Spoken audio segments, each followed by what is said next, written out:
Hello again, everyone. Edwin Learnard back once again. In this YouTube astrological segment, I'm going to be dissertating and talking about having a Capricorn Sun and a Libra Ascendant in a natal chart.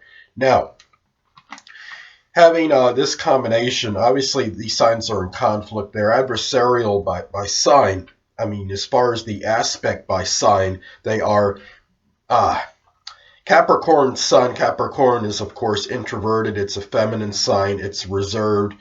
It's very prudent and cautious and is very premeditative. Now you have Libra rising. Libra is, of course, a masculine sign. It's extroverted, gregarious. It could be very about appeasing others.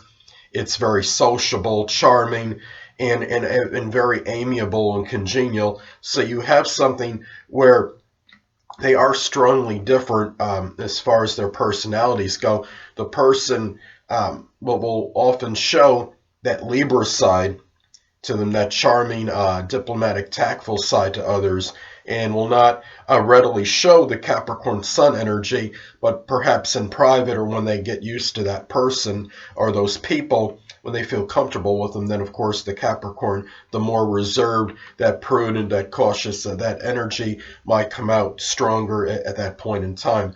But the person, well, obviously with Libra rising, that extroverted, charming, sociable side, well, obviously it will camouflage that more reserved Capricorn Sun, and a person may come across a lot more as a Libra, at least on first impression, as opposed to the Sun in Capricorn. Now, when you look at this, the Sun in our natal charts, that represents our basic ones, while the rising sign or ascendant can represent the manner or method in which one attains these basic ones.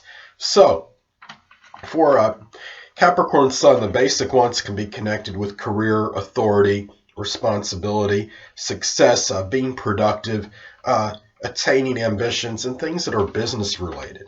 And this person may attain one or more of these Capricorn basic ones through this Libra energy, perhaps through their charm, through their diplomacy, by being fair-minded, by being equitable, by willing to compromise, such as somebody helping make their career aims by being pliable and being willing to compromise and, for example, stay later and move up that ladder of success, which Capricorn Sun likes to do often. And the Libras, and also these career and ambitions, this need for this success, this may be attained perhaps through a Libra-like career, such as being a diplomat, arbitrator, something with negotiation, even perhaps in art such as sculpting, drawing, painting, modeling, acting, working in the legal profession such as a judge, attorney, or paralegal, or bailiff even. This person might inject their Capricorn, their authority, and perhaps their business sense too into a Libra profession. This could be,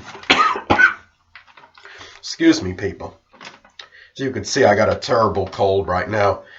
I guess it's like this Taurus rising thing because I got something going on with my throat. I do apologize, people. And anyway, they might also take that responsibility, that responsible nature of Capricorn may be injected through their Libra rising, and might bring a very disciplined attitude into perhaps a Libra-like vocation, and also bring that Capricorn resourcefulness, that pragmatism. Maybe this person starts a business in something Libra-like, such as art, maybe having some kind of painting gallery, maybe a modeling agency could be another example. It could be something where the person actually starts a business in law, but goes into a partnership one, which is Libra-like. So, anyway, excuse me, people. I'll probably hear some jokes about this later on. Anyway, the thing about this is that you also you want to look at the aspect that is made, if any, between the Capricorn Sun and the Libra Ascendant, as this could indicate how these energies may work together or may not integrate as well, if at all, possibly. Now, let's say you have a square aspect. Now you know they're square by sign, but let's say you have the Capricorn Sun at 10 degrees and a Libra Ascendant at 12 degrees. That would form a square aspect, which is adversarial. Now they're already incompatible by sign. They're square by sign, but if you have the aspect as well, this could intensify the conflict between these two, and it could cause some feelings of exasperation and tension. Even if the person is not cognizant of their astrological placements, they may feel that what they're projecting outwardly, their outer demeanor, may be strongly different than what is going on inside. Now, on the positive side, you could have an out-of-sign sextile or trine aspect take place. Now, let's say you have the Capricorn Sun at 1 degree and the Libra Ascendant at 29 degrees.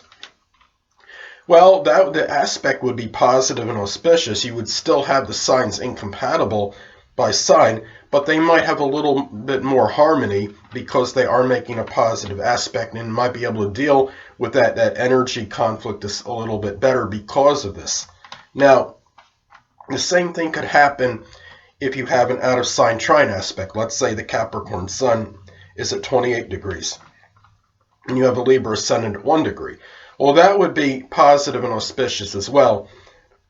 And like the sextile aspect, you would be able to perhaps integrate these energies a little bit better, as opposed to having the square aspect or perhaps no aspect between these energies. It's also important to look at the house placement of the Sun in Capricorn, because even though the Libra rising may camouflage and even suppress the Capricorn Sun energy to some degree, it may still come out at least somewhat prominently in that particular house that it is posited in. Now, let's say the Sun in Capricorn is posited in the 3rd house. Well, this person may come across in their communications with as far as brothers and sisters, if applicable, be very serious and stern regarding these, be very orthodox in what maybe they talk about in their general communications, very pragmatic, and maybe very conservative as far as their short journeys may go. Now, let's say, and also in the 3rd house, that energy of the Sun in Capricorn may be dissipated a little more to some degree, because generally in cadent houses, which I call, they're like the mutable houses, their energy is generally a little bit weaker as opposed to the other kinds of houses. Now, let's say you have the Sun in Capricorn in the 4th house. Well, that Capricorn need for that responsibility, that discipline, that seriousness may come out strongly and prominently in matters pertaining to home and family, and perhaps in their emotional security, and they may take that very seriously. And this energy may be accentuated more because the 4th house is an angular house, and as many of you may know, in angular houses, the energy may be expressed stronger as opposed to the other two kinds of houses. Now, let's say the Sun in Capricorn is posited in the 5th house. Well, this person might take their games, their hobbies, things of enjoyment to heart, so to speak, and with a lot of seriousness. And they may even not always maybe revel in this, or at least not show it on the surface, because you might have a lot of that seriousness and that stern Capricorn energy in this matter. And even if they have children, if applicable, they might take that responsibility with them very seriously as well.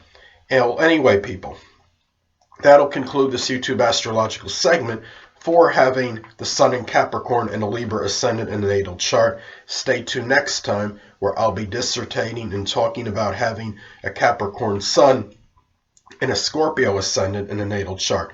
2 things I want to get with you on before I head out.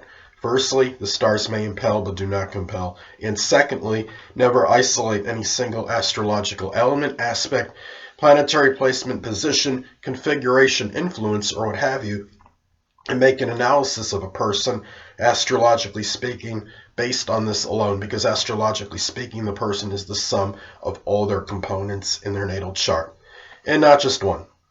Until next time, people, stay well.